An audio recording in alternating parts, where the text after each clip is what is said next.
शक्ती, तू आपल्याला अशी अचानक इथे का घेऊन आली? ये बाबा, अरे का रंगच तसा आहे ना. काय?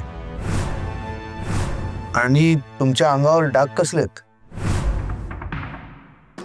ते शिवा, मी गुहेत गेलो होतो आणि तिथे एक विचित्र प्रकार घडला. आम्हाला ना एका कोपऱ्यात अबीर पडलेलं दिसलं आणि थोड्या वेळाने तसंच अबीर वरून आमच्या अंगावर पडायला लागलं.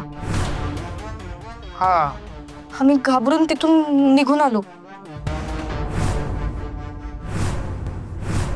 काय?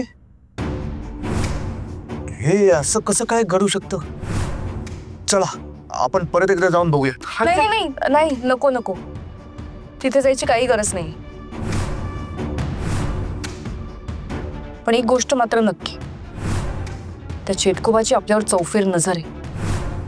आपल्याला संकटात टाकून आपली दिशाभूल करून ही बाहुली मिळवण्याचा प्रयत्न आहे त्याचा. पण शक्ती मॅडम, माझ्या मनात ना एक शंका आहे. तर राक्षस चेटकोबाला त्या मोहिनीची बाहुली कशासाठी हवी असेल? नक्की काय असेल त्याच्या डोक्यात? मलाही खरं तर ते कळत नाहीये, पण काहीतरी भयानक डाव आहे त्याच्या डोक्यात.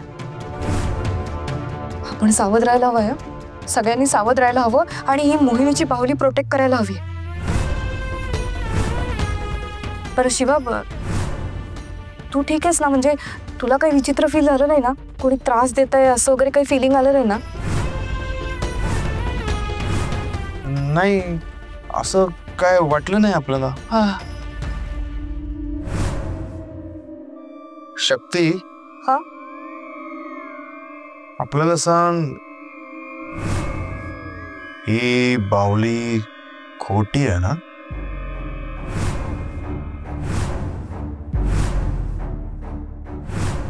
हो.